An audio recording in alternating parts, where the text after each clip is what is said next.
Okay, so hello and welcome to the last week of class. I know you're all excited to conclude the semester, um, and I hope you're excited about the final project and the exam as well.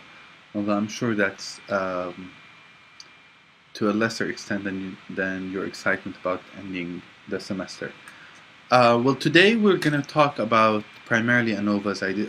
I intentionally made this a lighter week so that you guys have more time to work on the final project and the assignment and the exam that you have coming up. So what we'll be doing today is we'll be talking about one-way ANOVAs, two-way ANOVAs, and many-way ANOVAs. And we'll also make the distinction between ANOVAs that include between subjects and within subject factors. Also, at the end of this lecture, I'll just briefly go over some housekeeping issues related to the fourth assignment, the final exam, and the final project. So stay tuned. So let's start talking about ANOVA. So ANOVA stands for Analysis of Variance, and it's an extension of the t-test, meaning that the way that it's an extension of the t-test is that it allows researchers to test differences in means among different groups of participants, different groups of variables. The difference between a t-test and ANOVA is that with ANOVA we can include more than one independent variable, and in some cases more than one dependent variable. So it allows for testing of models and to see how different variables primarily affect the dependent variables in what we call as main effects, and also in trying to see how more than one, two, or more variables interact together in affecting the dependent variable. It involves one or more independent variable, and we call them factors. Independent variables are always categorical, nominal, or ordinal. And the dependent variable in most of these analyses we'll be doing today, we'll be focusing on univariate analyses, where we actually test one dependent variable at a time. So the dependent variable is always continuous, measured at the interval or ratio levels. So again, the IV is categorical, and the DV has to be continuous. I'll just go through different ways of seeing the different types of ANOVA, because there's not just one way of deciding what type of ANOVA you will be applying to test the statistical relationships among your variables. But in order to determine what type of ANOVA to use, we need to look at the number of factors, the number of independent variables included in the design. And also, we need to check whether these factors are manipulated as between subjects or within subject factors. So the way that we manipulate the factors and the number of factors determine what type of analysis of variance we will be applying. So the first one is the univariate ANOVA. The univariate ANOVA primarily deals with between subjects independent variables, and only test for one dependent variable at a time. So a one-way ANOVA will have one independent variable and one dependent variable. A two-way ANOVA will have two independent variables and one dependent variable. And an n-way or many-way ANOVA will have an n number of independent variables and still one dependent variable. So when someone asks you to describe the type of ANOVA, you really need to look at the number of IVs. So if you have the number of IVs or factors, you have four factors, then it will be a four-way ANOVA. Also make sure to understand the distinction between the number of IVs and the number of conditions, because these are two different. The conditions are the combinations of IVs depending on the levels of an independent variable, whereas the IV is the factor that we manipulate. The second type is the multivariate ANOVA. which we will not be focusing on today because it's a little bit more advanced, and you'll be able to do that in the next statistics courses or methods courses that you'll take later on. But with multivariate ANOVA or MANOVAs, we can have between subjects IVs, and we can test multiple DVs at the same time. And it's the same terminology that we use for MANOVAs as ANOVAs. The only difference is that we can include more than one dependent variable to test how the different IVs contribute to the dependent variables as a whole, as a model, and to each of the dependent variables individually. The third type is the repeated measures ANOVA, and with repeated measures ANOVA, we are able to test the differences with regards to within subjects and between subjects IVs. And generally we have one dependent variable. So if we have more than, if we have within subjects an IV that is within subjects. So for example, if we are going to have participants see all the conditions, then we are able, then what our SPSS file will look like is it will have multiple answers for the same participant, which will enable us to test the differences between these answers. Think of the repeated measures ANOVA within the same framework of paired samples t-tests.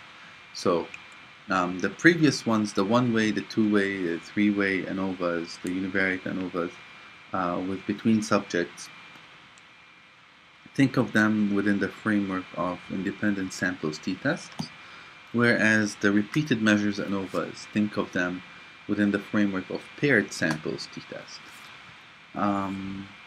So one note to really pay attention to is that all the independent variables in any type of ANOVA should have at least 2 levels. So 2 or more levels when the IVs have 2 or more levels, then we can analyze them using ANOVA. One of the important things to understand, because not only because of the name, but also because the statistics of calculating the ANOVA tests rely on variance, and ANOVA breaks down the total variability in a set of data into its different sources of variation, and these sources of variation are systematic and error variance. The systematic variance in data is attributable to a known factor that predictably increases or decreases all the scores it influences, and this is good. So it's what we know, it's the variance that we get from observing the data, which is calculated based on the means, the variance, the standard deviations of the different measurements that we include in the analyses. The second type, error variance, it is created by an unknown factor that most likely has not been examined or controlled. So it is the likelihood that the results that we have gotten have error in them, and this is bad. The larger the error variance, the less likely that our results will be, that we will have confidence in our results, or that our results will be actually significant. And this graph explains this in a little bit. So we basically have 2 means that we're comparing here, the mean for the low and the mean for the median, and the grand mean, and also we have, so here we're comparing 3 groups. We're comparing low, medium, and high in terms of lifespan and days. Another variable. So the grand mean for the whole sample is the one that you see, this thick line in the middle, and we're also comparing between group and within group differences. So within group differences, how do participants vary within that particular group? And between group is when we compare um, the mean for a specific variable to the grand mean or to another variable's mean. So I hope this helps in understanding this whole issue of variance, because total variance is composed of between group and within group differences. The F value is the score that is used to assess the significance of an ANOVA test. It is similar to a t value, and it's actually the same as a t value in the sense that it's the squared t value. Yeah, you can try that in SPSS. So the F value is calculated based on the scores from the measurements, and we calculate a ratio of variance. So the ratio of variance is called the F-test or the F-ratio, and what we're doing basically is comparing mean squares as an expression of variance between groups and within groups. Between groups is in reference to systematic variance, and within group is in reference to the error. So if you look back here, the total variance is composed of systematic and error variance, and the mean squares on the basis of these two value, the ratio between them, gives us the F value, which we evaluate based on certain calculations, and we compare, I assess whether it is significant at the 0.05 level or not in order to qualify the test as statistically significant. There are a few assumptions and requirements for ANOVAs. The first one is random and independent selection, and what we mean by random and independent selection is that we have acquired the groups that we have through random assignment, and that each case is independent of another and each variable is independent of another. The other one is that the sample has to be normally distributed. DVs should be continuous and the IVs should be categorical. And the last part, which we touched upon last time, is this whole idea of homogeneity of variance, which refers to the fact that within group variance of the samples should be different, that they vary in a similar way. If they do not, then the homogeneity of variance assumption is violated, and we have to look for alternative ways of reporting the results. With regards to post hoc analyses, while the F value tells us only if there is a contrast between or among groups participating in the analysis, however, it does not specify which groups differ significantly. This happens, usually we do post hoc analyses when we have more than 2 levels of the independent variable. If we have only 2 levels, then the F value will tell us which that they are significantly different or not. But it becomes harder when we have 3 levels and we want to see whether mean A is different from the mean B or mean C, or are they all different, how different they are. So to find significant contrasts, the recommended techniques is to use Tukey, Bonferroni, or Sheff post hoc analyses, and we will go through them when we do the SPSS practice. But post hoc analyses are important to show us mean differences within the groups themselves. So let's go for the first example. The first example will focus on conducting a one-way ANOVA, and a one-way ANOVA has only one independent variable. So let's say that, and you're familiar with the data set, so let's say that we want to check if gender has an effect on involvement with the issue of cyberbullying. So the independent variable is categorical, it's gendered with two levels, male versus female, and involvement is the dependent variable, and it's continuous. So let's go ahead and practice conducting a one-way ANOVA. So this is the data set. Let's locate the variables.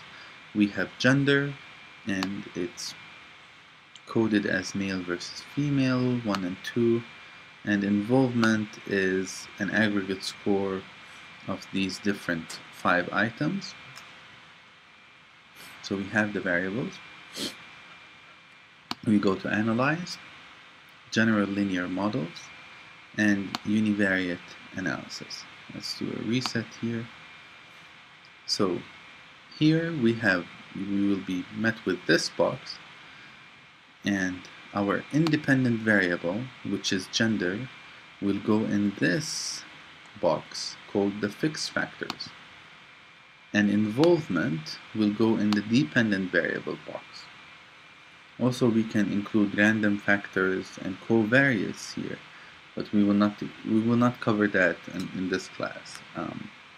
So after we have identified, and here we can put, for a one-way ANOVA, we need to only put to test the effect of one of the independent variables on one of the dependent variables. But we can put as many independent variables as we can or as we want here. We don't change anything with the model. With the contrasts, we also do not change anything. We go to plots, and what the plots does is it allows us to also see a graphical representation of the main effects and interactions. Here we will only have a main effect because we're testing one variable, one IV at a time.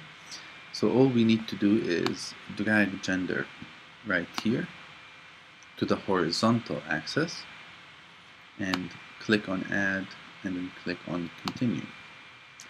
If we go to post hoc analyses, we can, if we have more than 2 levels of the IV, we can do this. But because we only have 2 levels for gender, we might not be able to do that. So what we do is we drag gender from the factors box to the post hoc test score, and as you can see, there's 2 key. There's chef or Bonferroni. I generally think that Bonferroni is probably one of the best tests to use. It's just personal preference, but that's what I've been using. And we press continue, and then we go to options, and we drag both the overall and gender, everything that is in this box, from the factors and factor interactions to the display means for. And we can also compare main effects using Bonferroni, the Bonferroni technique. We also need to check some of the boxes here. We need to check descriptive statistics, estimates of effect size, observed power, and homogeneity of variance tests. So these 4 need to be always checked no matter what type of ANOVA. The rest are important, but not as important as these 4. And we click OK. And as you can see here, it's telling us post hoc tests are not performed for what is your gender or the gender because there are fewer than 3 groups. So if we had more than 3 groups, we'll be able to do, and we'll practice it later on. So the first table that we will have is a description of the between subject factors, and it will detail which are the factors, which are gender. It'll give us the numbers of each of them. And then it will give us descriptive statistics for each level of the independent variable. So here it's showing us that males had lower involvement than females. It's also giving us the total for both, for all of the sample, and the standard deviations. This table right here, the Levene's test of equality of error variance, is the test of the homogeneity of variance. And contrary to what we always look for, we always tend to look for what is significant. Here we're hoping that the Levene's test of equality of error variance is not significant, meaning that the p-value is larger than 0.05. If the p-value is less than 0.05, then we would have to use values for the corrected model here, or look for alternative ways to deal with this issue.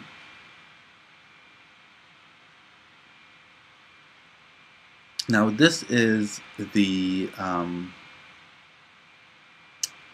ANOVA table, and as you can see, it says tests of between subjects effects, and it starts with the corrected model, the intercept, the gender, and the error. And as you can see here, it is giving us the sums of squares for each of these tests, the degrees of freedom, the mean squares, the F value, the significance, the partial eta square, which is the effect size, the non-central parameter.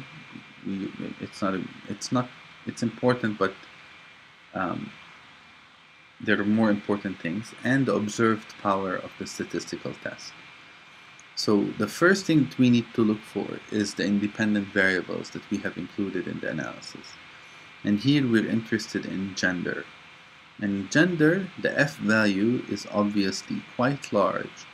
It's 42.41, and it's significant. P is less than 0.001. And the partial eta square is 0.11, which is considerably moderate. So the degrees of freedom for this specific test are this degrees of freedom for this test, the between subject degrees of freedom, and the within subject degrees of freedom is the error degrees of freedom, which is 363. And if you notice, ignore the corrected model, the intercept, the IV, and the error degrees of freedom should equal the total n that we have. So now we can see that the second, it will give us also estimated marginal means. And because we have asked for pairwise comparisons, it is also showing us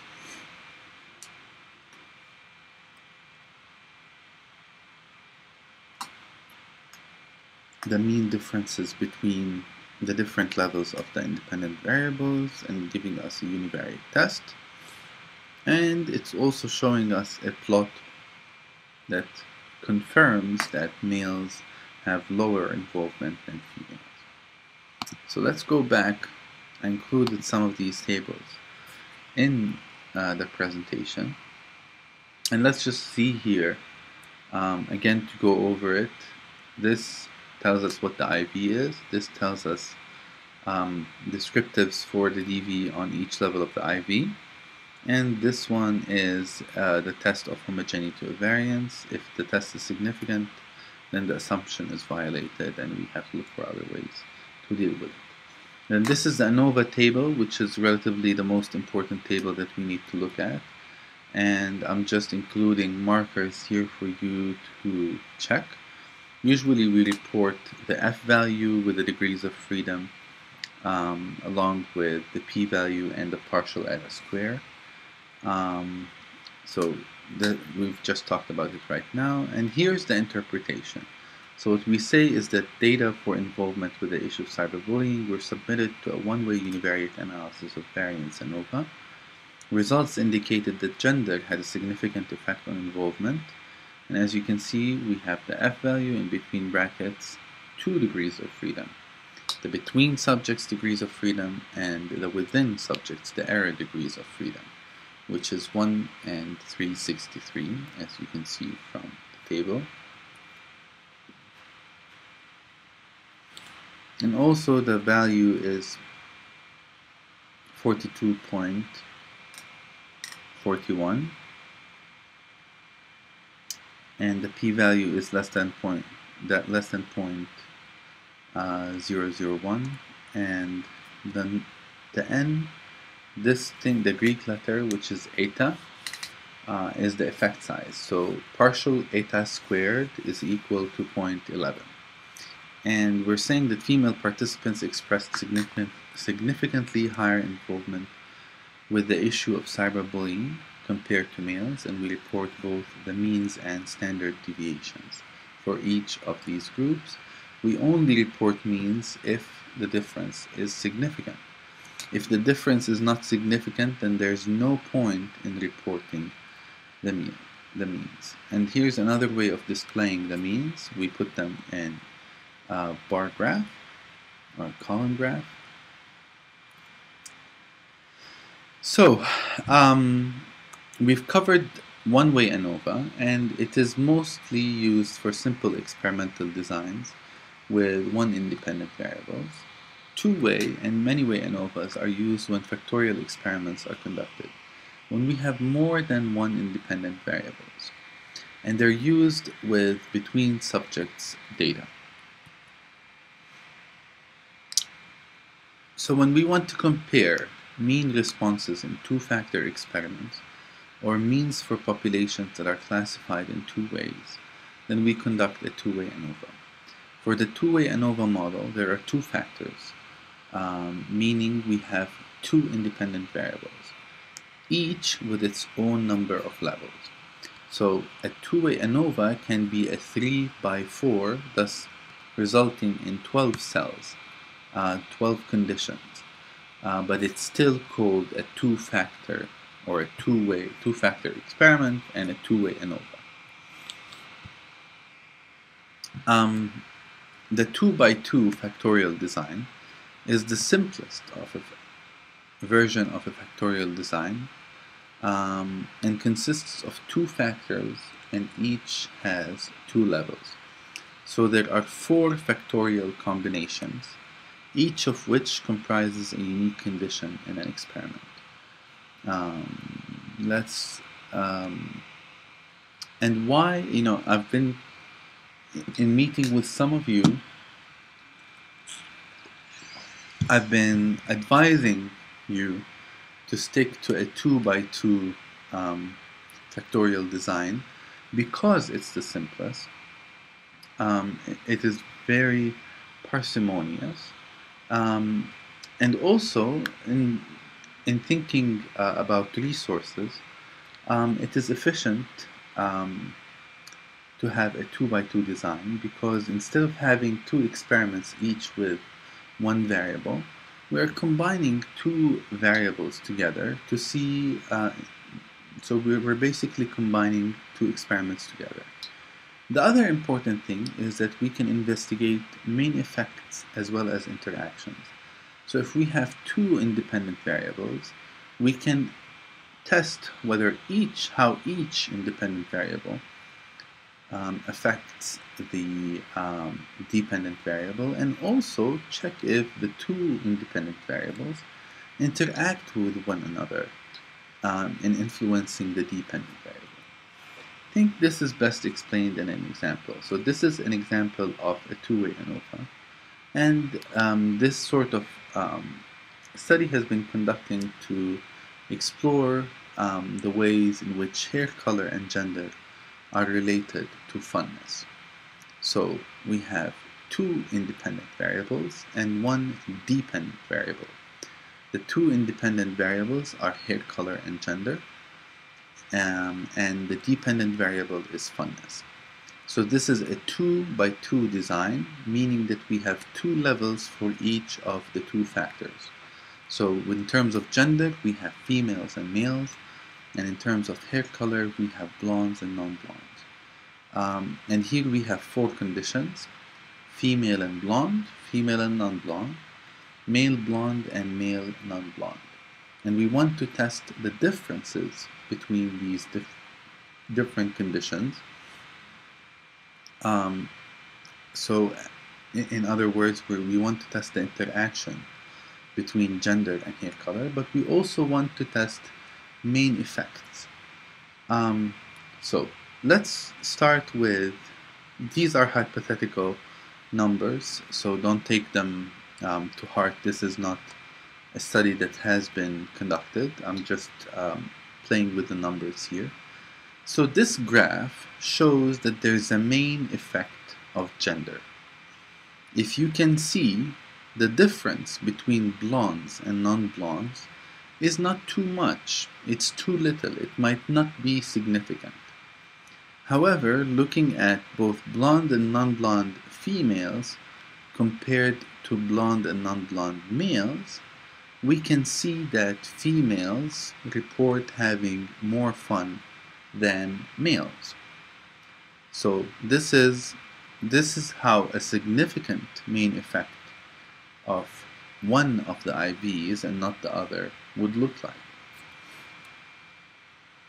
Now let's see if we have only a main effect for hair color and no significant main effect of gender. So in terms of gender, if you can see, with blondes and non-blonde, with blondes, males and females do not differ significantly, and also with regards to non-blondes, they do not differ significantly. It's a straight line. However, what we're seeing is a difference between blondes and non-blondes, and as the participants reported, blondes reported having more fun than non-blondes. So this shows a main effect of hair color. Now, what if we had significant main effects for both gender and hair? And as you can see here, females report significantly higher funness than males, and we're also seeing that blondes, both females and males, report higher degree of funness than non-blondes. So this shows two main effects for gender and hair color. So what about this one? Does this look like there's a significant main effect or interaction between the two independent variables on the dependent variable? You're correct. The answer is no, because as you can see, there's a straight line between females and males, and the difference between blondes and non-blondes is somewhat very small. How about this one? This shows an interaction between gender and hair color. With regards to females, the difference between blondes and non-blondes is not statistically significant, whereas, as you can see, between male blondes and male non-blondes, the difference is significant. We're also seeing that females, or in other words, with regards to blondes, females have less fun than males, and with regards to non-blondes, females have more fun than males. This is the sort of what every researcher would be so happy to see. This is a cross interaction, and here we're seeing a significant two-way interaction between gender and hair. We're seeing that with regards to females, if the female were blonde, then she would report a higher level of funness than a non-blonde female, whereas a male who's blonde would report lower funness than a non-blonde male. Also, another way of putting it, depending of course on the theory that you're testing, we can say that with regards to blondes, females have more fun than males, and with regards to non-blondes, females have less fun than males. And these are somewhat similar in terms of interpretation.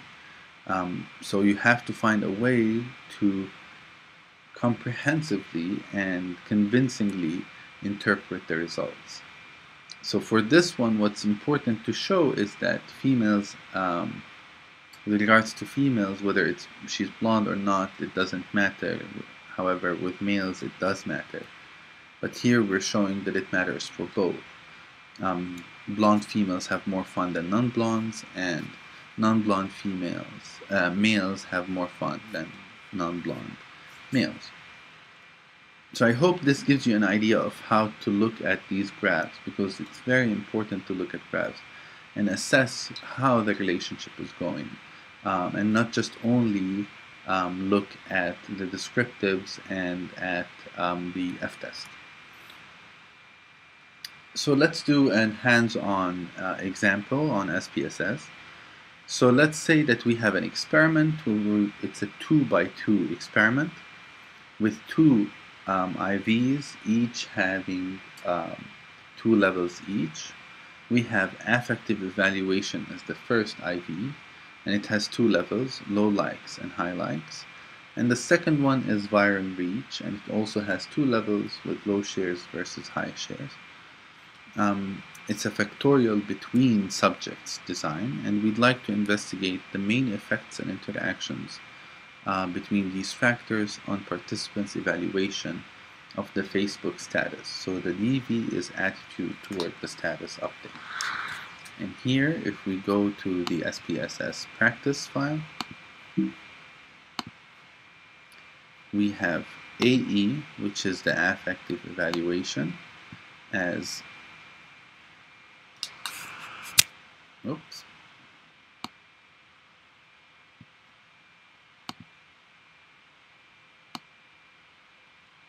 There we go. So AE is the affective evaluation, and it's represented by 2 levels, low likes and high likes, and VR is viral reach, and it's also represented by 2 levels. Let's change these to low shares and high shares. And what we're testing is the attitude toward the status update overall. So we're doing a 2-way univariate analysis of variance. So we go to Analyze, General Linear Model, Univariate, and let's empty these boxes. So we're going to drag affective evaluation and viral reach to the fixed factor 1, and ASU overall to the dependent variable 1. We'll go to plots, and we're going to request 3 types of graphs. We want to see a graph only for affective evaluation, and another one only for viral reach, and one for the interaction between affective evaluation and viral reach. We go to options, we have to select all of the factors and factor interactions and drag them to the display means, and click on compare main effects with Benferroni, and we make sure that the 4 boxes are checked, and we click continue and we hit OK. So the first one, it's giving us sort of the distribution of the sample. We have 178 who were randomly assigned to low likes,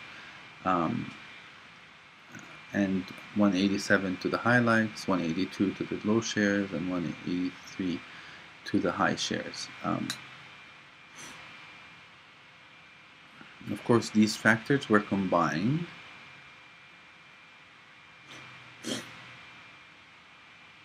And here it's giving us the mean and standard deviation for each of the conditions.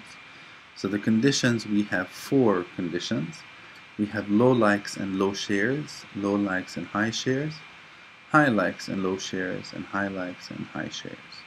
And as we can see, the differences are different. The means are different. So let's see if they are significant. Before that, we check the Levene's test of equality of variance, and it's greater than 0.05, so we're okay. And here we go. This is the ANOVA table. And here is the AE, which is affective evaluation. We look at the F value, and it's not significant. The viral reach also is not significant. However, the interaction between affective evaluation, the number of likes, and viral reach, the number of shares, is in fact statistically significant at the 0.01 level, with an F value of 6.89 and relatively okay power. So since the main effects are not significant and only the interaction is significant, we do not necessarily look at the descriptives for the main effects, but we only look at these differences in the conditions. So as you can see here, it's showing us that this blue line is low shares. So when low shares are combined with low likes, they are higher than high shares when combined with low likes, and high shares when combined with high likes are greater, have a greater evaluation than when low shares are combined with high likes. So let's go back and see this. I've just included them right here for you to see them. And here's the interpretation. So we say data for attitude toward the status update were submitted to a 2 affective evaluation by 2 viral reach univariate analysis of variance ANOVA.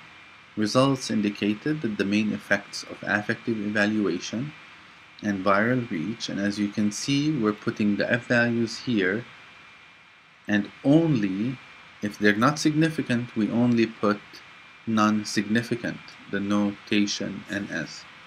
So we're saying that the main effects of affective evaluation and viral reach were not, there we go,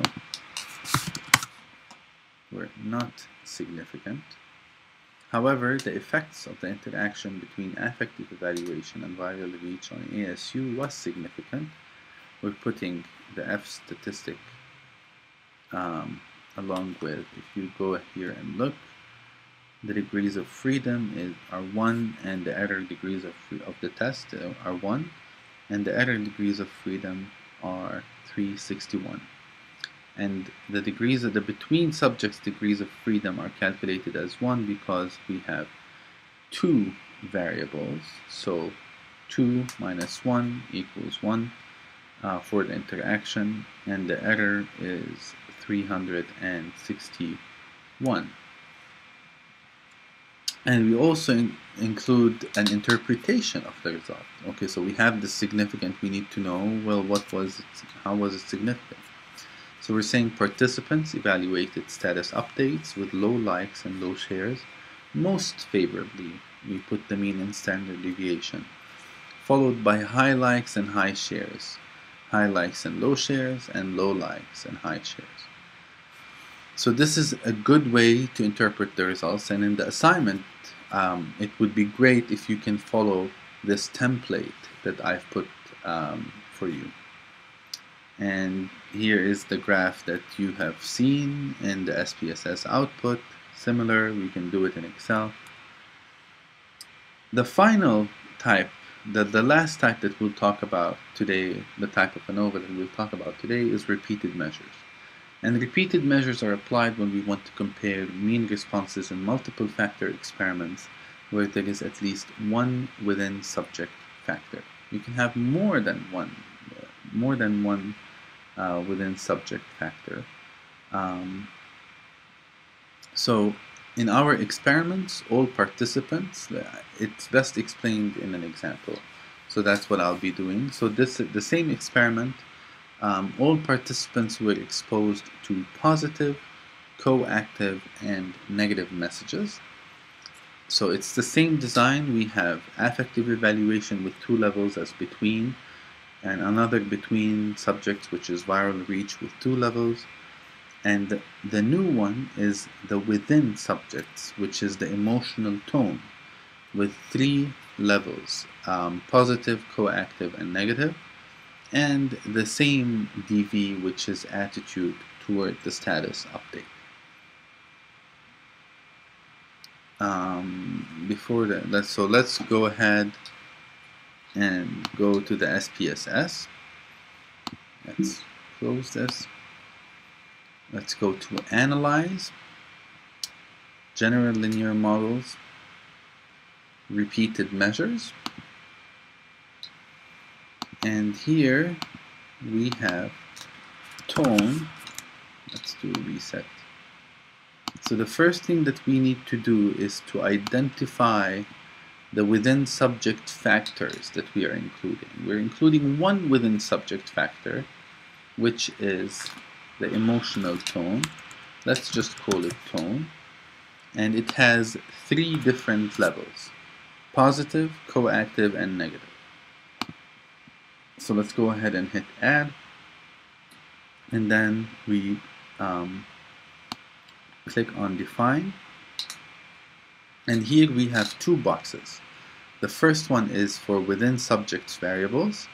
The second, as you can see, it's showing us the name of the variable, and the second one is between subjects factors. So let's start with between subjects factors because we already know them. They are affective reach and viral, affective evaluation and viral reach. And here we are gonna go and see whether the attitude. So we have three variables: attitude toward the status update for positive messages, ASU for coactive, and ASU for negative. So we go ahead and drag them right here. First, let's go to options. We drag all of these to the display means. Make sure to click on the four descriptives: estimates of effect size, observed power, and homogeneity of variable test. We also click on compare means and Bonferroni to do pairwise comparisons, and we click OK.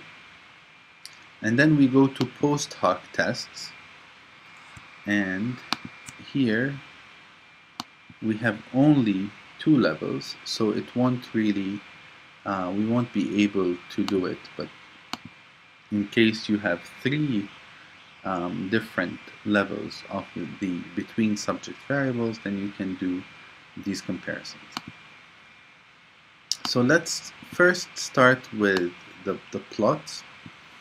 So we need a plot for affective evaluation, another one for virtual viral reach, and a third one for tone. We also need to do interactions. We have a number of possible interactions. We have a possible interaction between affective evaluation and tone, another possible interaction between viral reach and tone, and also we have a possible three-way interaction.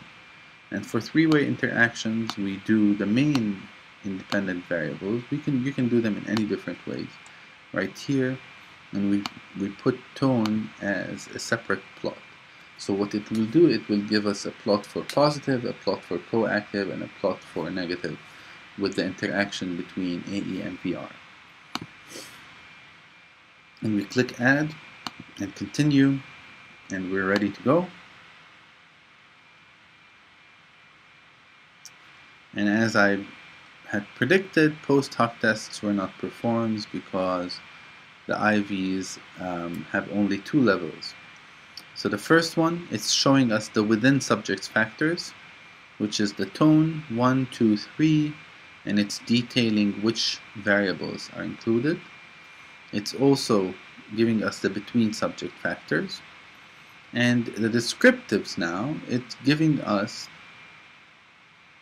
the descriptives for the DV on each level of the IVs. So we have the first IV right here is the within, and it's positive, coactive, and negative messages, their attitudes, the attitudes toward these messages. And then we have the affective evaluation and viral reach, and it's showing us for each combination what is the value.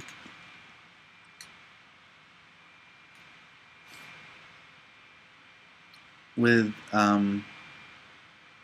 repeated measures, we're not talking about Levene's test of homogeneity of variance, we're talking about Box's test of equality of covariance matrices. It's very similar, it's a measure of homogeneity, and we want it to be not significant.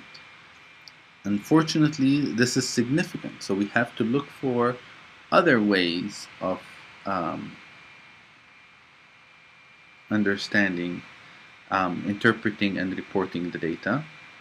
Another thing we should look at is the Mauchly's test of sphericity, which is another way of looking at homogeneity of variance, and it is significant. And when it is significant, we do not usually look at the first table, the multivariate tests table. We look at a corrected model. I usually use the Heinfeld correction for the degrees of freedom. So what this is doing is that it's modifying the degrees of freedom so that the variance is relatively similar between these groups for a more confident interpretation of the results. So let's look at this table right here, and we're seeing that tone is significant. The F value is 57, high, partial eta squared, 0.14, and a high power. Tone by AE is not significant. Tone by VR is not significant. The three-way interaction is not significant. And also, this is a summary. We don't need to go into details about this, but it also tests for linear, quadratic, cubic, and whatever types of trends in the data. But I don't think you need to worry about this for now. Just let's report the linear effects. The Levene's test for equality of variance for each of these variables, and also the final table is for the tests of between subjects effects. And this is what we have gotten in the previous univariate test with attitude toward the status update. Very similar, 6.84, the F value less than 0.01, the same exact thing. So basically, you need to look at two main tables. You look at this multivariate tests. If the Box's M is not significant, more importantly, the test of sphericity. If the sphericity is violated, then we look at this table, and we particularly, the advice is to look for the Heinfeld correction of the degrees of freedom. And as you can see, the values are similar. What we only did, the only difference is that we are adjusting the degrees of freedom. You can see they look funny. 1.8 degrees of freedom with the error as 649.62. And here it's giving us the descriptives for the tone. And also the pairwise comparisons. So what this is showing, it's comparing tone 1 with tone 2, and it's showing that it's significant. Tone 1 versus tone 3, it's also significant. 2 and 1 and 2 and 3 are significant, and the same all over again. And if you go down to these graphs, we do not look at this one, affect evaluation, because it's not significant, nor viral reach. Here, this is significant, so we look at it and report it. Positive messages were evaluated most favorably, followed by coactive and negative. And since none of the other interactions was significant, we disregard them. So this is the interpretation. Data for attitude toward the status updates were submitted to a 2 affective evaluation, by 2 viral reach, by 3 emotional tone, repeated measures analysis of variance with repeated measures on the last factor. So we're identifying that repeated measures was only on emotional tone. Results indicated that tone had a significant main effect on ASU with an F value, and as you can see, we're reporting the corrected degrees of freedom according to Heinfeld, and we're reporting what these values were actually.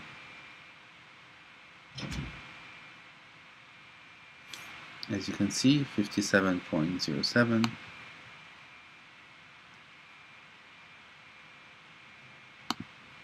and p less than 0.001, partial error square of 0.14, and we're also reporting and interpreting the results, including the means and standard deviations.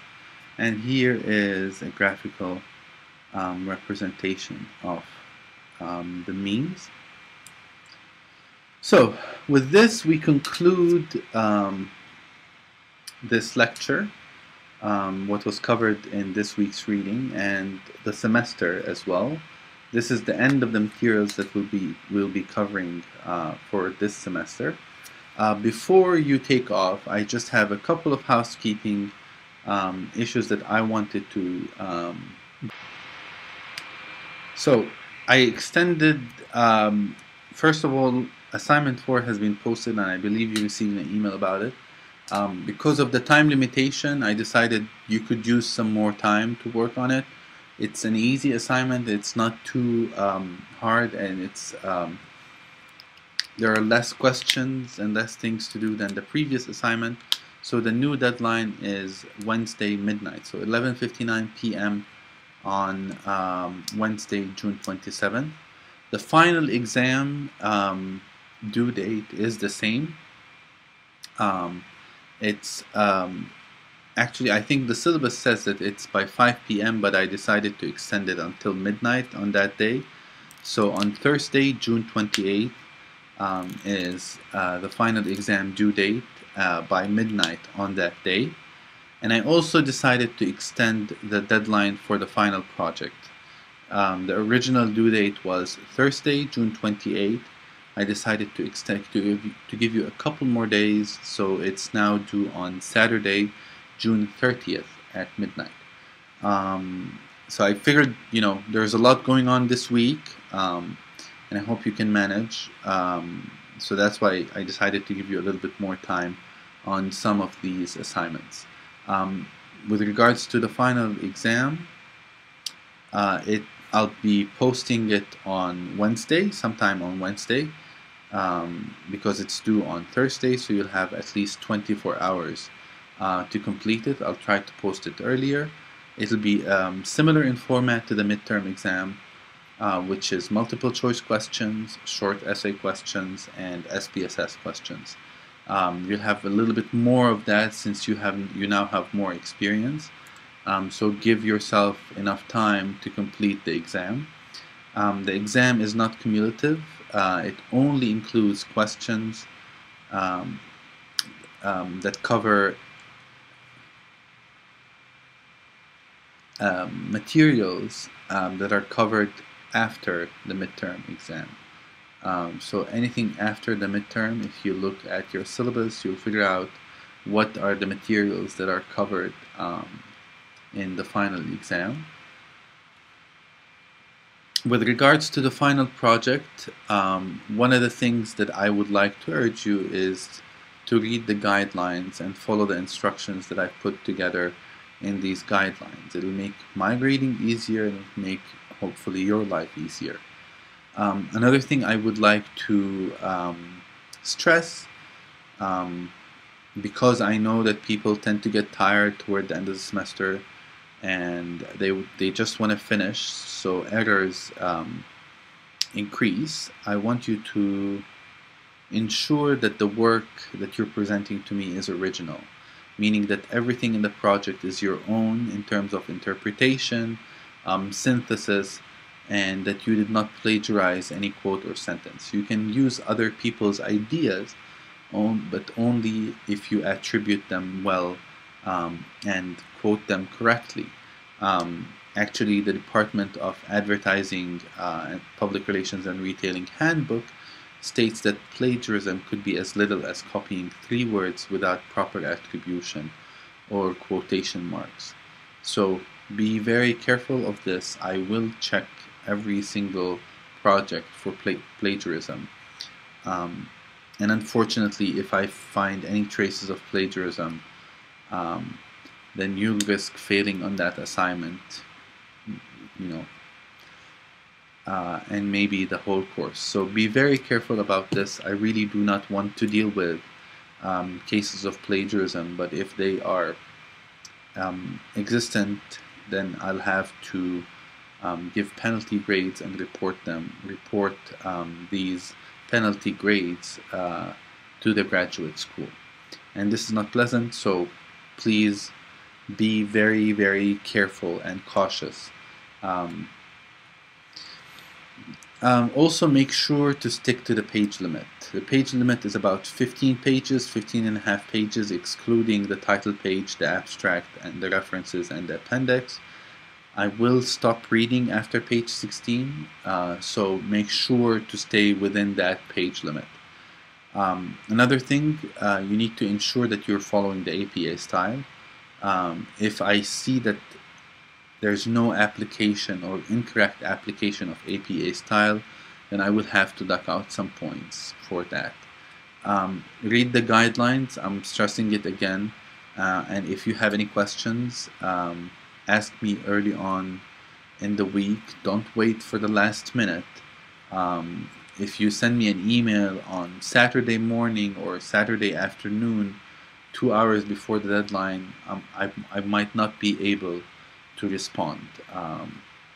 So if you have any questions, make sure you ask me before the weekend for the final project.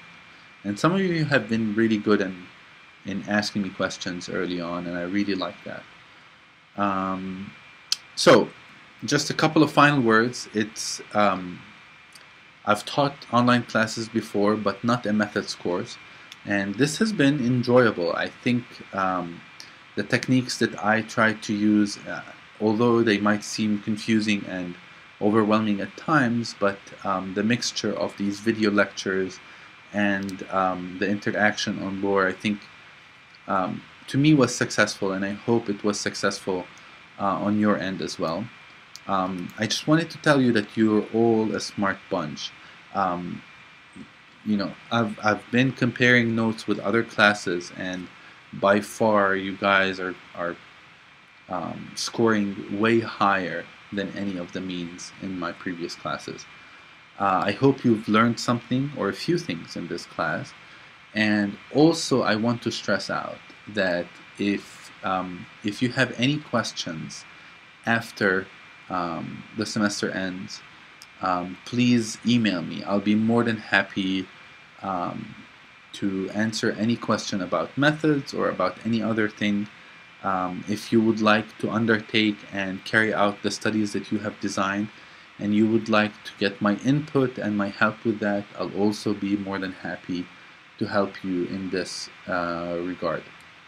Thank you so much for being so patient with the period where we got used to the technology. Um, and I hope to see you in person in the future, and if not, to continue interacting with all of you by email. Have a wonderful rest of the summer, and good luck on the assignment, the exam, and the final project.